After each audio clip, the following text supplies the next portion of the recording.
Election के दौरान दरभंगा कभी राहुल गांधी जी जा रहे हैं, कभी अमित शाह। लेकिन आज हम राहुल एस शाह वर्सेस जेके गांधी 2021 सुप्रीम कोर्ट की एक बेहतरीन जजमेंट की यात्रा पे चलते हैं, जहां प्रीवी काउंसिल के दरभंगा वाली जजमेंट की याद दिलाते हुए कहा, इस देश में एक लिटिगेंट की असली लड़ाई तब शुरू होती है जब उसके हाथ में जज साहब द्वारा एक डिक्री हाथ में लगती है। जी हाँ, जज साहब के फैसले को जजमेंट कहा जाता है। उसके क्रक्स यानी असली में क्या मिला, उस प्रसाद को, उस लड्डू को डिक्री कहा जाता है। लेकिन असली में वो कागज लेकर नाचने से कुछ नहीं होगा। उस कागज को असली में कैसे इंप्लीमेंट किया जाता है, इसके लिए 106 रूल हैं ऑर्डर 21 के, और यहाँ असली लड़ाई शुरू होती है। लगता है अब तक तो केवल बैटल था, वॉर तो अब शुरू हुआ है। और दरभंगा वाली जजमेंट को राहुल एस शाह ने याद दिलाते हुए कई गाइडलाइंस फ्रेम किए और अल्टीमेटली सिविल जजेस को कहा, एज एन एग्जीक्यूटिंग कोर्ट 6 महीने हैं तुम्हारे पास। जी हाँ, 6 महीने खत्म कर दो। याद आता होगा ये 6 महीना एशियन रिसरफेसिंग वाले केस में ऑनरेबल सुप्रीम कोर्ट ने ये कहा था, कोई भी स्टे अगर स्पीकिंग ऑर्डर द्वारा ऑनरेबल हाई कोर्ट या डिस्ट्रिक्ट जज या इवन सुप्रीम कोर्ट एक्सटेंड नहीं करती, तो क्या वो ऑटोमेटिक एक्सटेंशन माना जाए। तो शुरू में कहा हाँ, लेकिन बाद में क्लैरिफाई किया गया कि सुप्रीम कोर्ट की जजमेंट सुप्रीम कोर्ट पे लागू नहीं होगी। केवल हाई कोर्ट और डिस्ट्रिक्ट जज अगर स्पीकिंग ऑर्डर द्वारा एक्सटेंड नहीं करते, तो 6 महीने के बाद ऑटोमेटिकली उसको खत्म किया जाए, खत्म माना जाए, और जज आगे बढ़ सकता है। रामा रामेश्वरी के केस में टाइम शेड्यूल फिक्स किया गया सिविल केसेस में, ताकि लोगों को टाइम पे न्याय मिले, तारीख पे तारीख ना हो। और राशिद सुप्रीम कोर्ट ने क्रिमिनल केस में गाइडलाइन फ्रेम की है। विनोद, गुरनैब, हुसैनारा खातून, आर्टिकल 21 से लिंक किया गया स्पीडी ट्रायल को। Investigation inquiry trial, IIT, civil हो या क्रिमिनल, हर जगह। लेकिन अभी भी बहुत ज्यादा हाइटस है, गैप है, कैजम है। कृष्णालाल के केस में सुप्रीम कोर्ट ने कहा कि अल्टीमेटली फंडामेंटल राइट्स को इंप्लीमेंट करने का जो सबसे महत्वपूर्ण ड्यूटी है, वो केवल हाई कोर्ट सुप्रीम कोर्ट का नहीं, बैकबोन ऑफ जुडिशियरी यानी सबऑर्डिनेट जुडिशरी का है। वल्लभसमा पॉल ने कहा, जज का मतलब एक इंसाइक्लोपीडिया। हिम्मत वागरू सुखदेव में कहा, जज का मतलब 100% वो फुल प्रूफ नहीं हो सकता, फिर भी उसको काम करना चाहिए। गुड लक, और सिक्स सेंस पर रिलाई करते हुए उसको आगे बढ़ते रहना चाहिए। टी हरिवंदरम ने कहा, अगर किसी भी डिले का इलाज है, किसी भी फ्रिवलेस लिटिगेशन का इलाज है, तो वो सीपीसी की अमेंडमेंट्स नहीं, वो लॉ की बाढ़ नहीं, फ्लड नहीं, वो एक कौन है, केवल एक जागा हुआ विजिलेंट जज। जी हाँ, जामवंत की तरह आपको इंफॉर्मेशन नॉलेज के अलावा विजडम देना, कैरेक्टर, करेज, कन्विक्शन देना हमारा उद्देश्य है। राहुल एस शाह, जेके गांधी के केस में कुछ गाइडलाइंस हैं जो आज हम डिस्कस करेंगे। सबसे पहले, जिस तरह आपने देखा 138 को लेकर सुओ मोटो सुप्रीम कोर्ट ने अपने हाथ में बागडोर संभाली और सारे हाई कोर्ट्स को गाइडलाइन दिया, जो हमने दूसरे वीडियो में डिटेल में डील किए हैं। उसके लिए आप लिंक जरूर देखें। फिलहाल राहुल एस शाह वर्सेस जेके गांधी में सुप्रीम कोर्ट ने सारे हाई कोर्ट्स को कहा, सेक्शन 122 की पावर को यूज करें। एक साल के अंदर अंदर आप आर्टिकल 227 और जो कॉन्स्टिट्यूशन का है और 122 सीपीसी का, उसके अंदर रूल्स को अपडेट करें एग्जीक्यूशन के लिए। सुप्रीम कोर्ट ने फिलहाल अपनी पावर को यूज किया, जैसे रितेश सिन्हा में 142 को यूज किया, अयोध्या के केस में 142 को किया। नेपाल, पाकिस्तान के अलावा ये पावर कहीं पर भी नहीं है। वापस इस 142 को यूज करते हुए read with 141 and 144 honourable supreme court ने लार्जर पब्लिक इंटरेस्ट में ये कहा कि जो ऑर्डियल है, असली जंग है, असली लड़ाई है, जो एक लिटिगेंट की फ्रूट्स उसको नहीं मिलता, केवल कागज मिल जाता है, उसको दूर करने के लिए हम ये पावर एक्सरसाइज कर रहे हैं।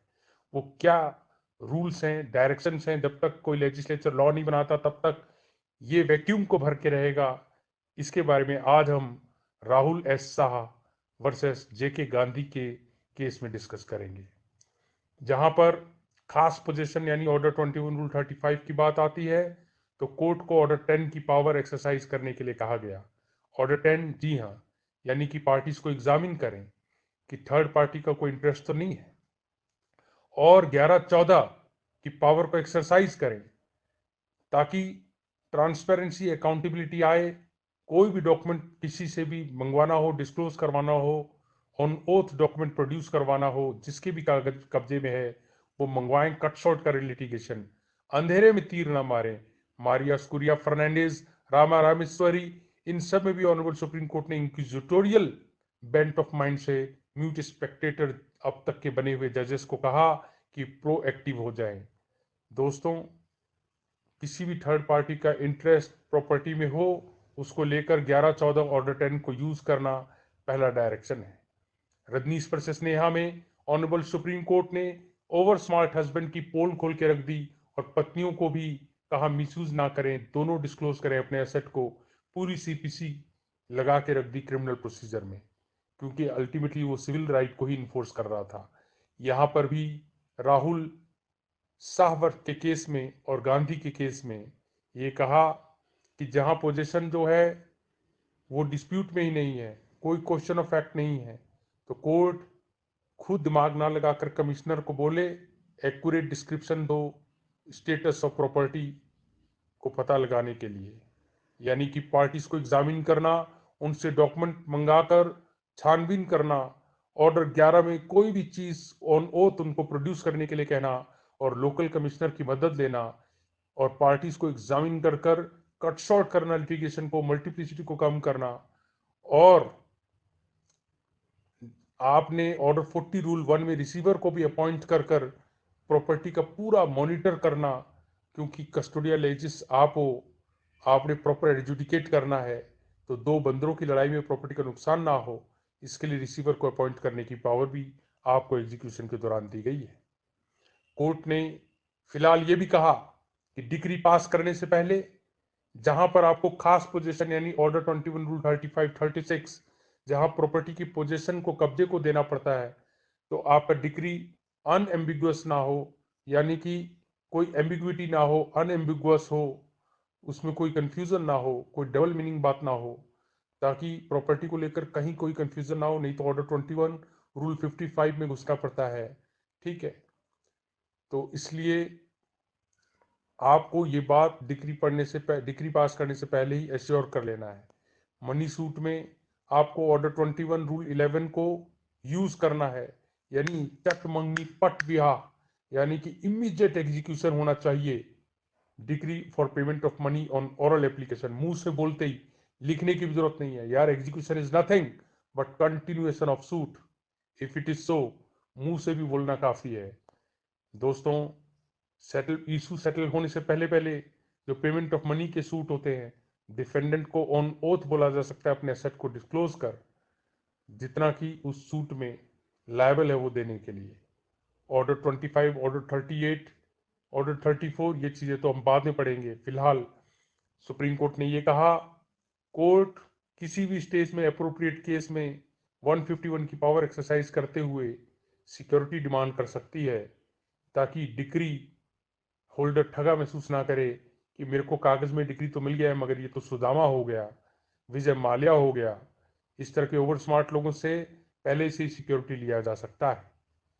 सेक्शन 47 या ऑर्डर 21 की पावर एक्सरसाइज करते समय थर्ड पार्टी को आपने नोटिस जब देना है तो मैकेनिकल क्लर्क की तरह नहीं, आपने दिमाग लगाना है। आंख बंद करके मैकेनिकली आपने इस तरह के एप्लीकेशंस को एंटरटेन नहीं करना। जो मामला आपने ऑलरेडी ऑन मेरिट एडजुडिकेट कर दिया है, बार बार उसको री एजुकेट नहीं करना। और अगर वो पहले उठाया जा सकता था ड्यू डिलीजेंस से, नहीं उठाया तो बाद में भी मौका नहीं देना, ताकि there should be end to end litigation.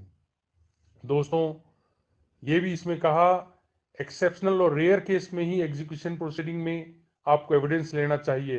Question of fact को आपने बार बार डिसाइड नहीं करना है, नहीं तो उससे डिले होता जाएगा। और ये आपका काम नहीं है, आप कमिश्नर अपॉइंट करो, आप इलेक्ट्रॉनिक मटेरियल है, फोटोग्राफ है, वीडियो विद एफिडेविट्स है, इन सब का यूज करो और तेजी से फैसले को निपटारा करो। धर्म अधिकारी बनो, न्याय अधिकारी बनो। कोर्ट एप्रोप्रिएट केसेस में जितने भी ऑब्जेक्शन और रेजिस्टेंस अगर नकली, गलत, फ्रिवलेस, मेलाफाइडी पाए जाते हैं तो क्या कर रहे हो आप? ऑर्डर 2198 का सब रूल 2 नहीं पढ़ा, सेक्शन 35A नहीं पढ़ा? ऐसा कॉम्पेंसेटरी कॉस्ट लगाओ उसकी नानी उसको याद आ जाए। 2198 का 2 और 35A, प्लीज उसको कॉम्पेंसेटरी कॉस्ट लगाओ।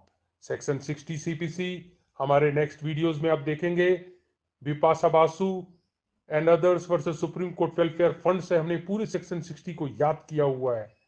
आई लव यू कॉप से वेदरिंग कॉन्ट्रैक्ट को याद किया हुआ है। आई एम परशुराम से कर्ता की पावर्स को, और इस तरीके से इतने निमोनिक और एक्रोनिम टेक्निक्स हैं कि पूरी लॉ आपके पकड़ में आ जाए। फिलहाल राहुल शाह के केस में सुप्रीम कोर्ट ने सेक्शन 60 के बारे में ये कहा, in name of the JD और by other person in trust for him और ऑन हिज बिहाफ। इसको बहुत लिबरल तरीके से पढ़ें ताकि इसमें कोई भी ऐसा आदमी फिट हो जाए from whom he may have ability to derive share profit और प्रॉपर्टी। यानी इसको बहुत लिबरल कंस्ट्रक्शन चाहिए। 6 महीना है तुम्हारे पास, जिस तरह शाहरुख खान कहता है ना, 70 दिन है तुम्हारी जिंदगी के, 70 मिनट है तुम्हारी लाइफ के। इसी तरह सुप्रीम कोर्ट ने कहा 6 महीने में एग्जीक्यूशन पिटिशन खत्म कर दिया जाए। किस दिन से ये 6 महीने काउंट होगा, प्री में ऐसा क्वेश्चन आ सकता है। तो आपको याद है जिस दिन से ये फाइल हुआ, डेट ऑफ फाइलिंग से। और अगर आपने 6 महीने में नहीं हो रहा खत्म तो रीजंस लिखते जाएं। कोई पार्टी मर जाती है तो सब्सटीट्यूट करना पड़ता है। ठीक है, सब्सटीट्यूट करते समय सवाल उठता है क्या ऑर्डर 22 लगता है।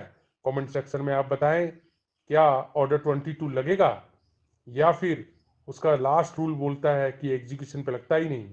खैर, कमेंट सेक्शन में हम आपका वेट करेंगे, नहीं तो नया वीडियो बना देंगे ऑर्डर 22 पे भी। दूसरा, एग्जीक्यूटिंग कोर्ट में on satisfaction of the fact कि ये तो एग्जीक्यूट ही नहीं हो सकता बिना पुलिस असिस्टेंस के, तो पुलिस स्टेशन को डायरेक्शन दे सकता है कि वो पुलिस की मदद करे। वैसे मैं बता दूं, अगर आप अपने रूल एंड ऑर्डर पढ़ें तो डिस्ट्रिक्ट मजिस्ट्रेट को आप डायरेक्शन देते हैं कि वो appropriate number of police officers की मदद से आपके ऑर्डर को लॉजिकल कंक्लूजन तक पहुंचाए। जो आपके बेलीफ हैं उनको लगातार ट्रेनिंग दें। कंटिन्यूअस ट्रेनिंग की बात की गई है। जुडिशियल अकेडमीज को बोला मैनुअल बनाओ। ये जितने आपके बेली प्रोसेस सर्वर हैं जो वारंट एग्जीक्यूट करते हैं, इनकी नालायकी के कारण इनको पता ही नहीं चलता बकरी कैसे बांधनी है, फसल कैसे बांधना है, काटना है, बुनादी कैसे करते हैं। और अगर ये आपके ऑफिसर है, इनके साथ कोई ऑब्स्ट्रक्शन होता है तो 353 कैसे लगता है, ठीक है, कोर्ट की नॉलेज में कैसे इसको लाना है। तो ये सारी प्रोटेक्शन भी उनको देनी है, कंटिन्यूअसली उनको ट्रेन करना है, कैसे अटैच किया जाता है, कैसे सेल किया जाता है, 15 दिन 7 दिन का कॉन्सेप्ट क्या है, रीअटैचमेंट का कॉन्सेप्ट क्या है, डिटरमिन कैसे करते हैं, सीजेशन कैसे करते हैं। ये बहुत ही जटिल प्रक्रिया है।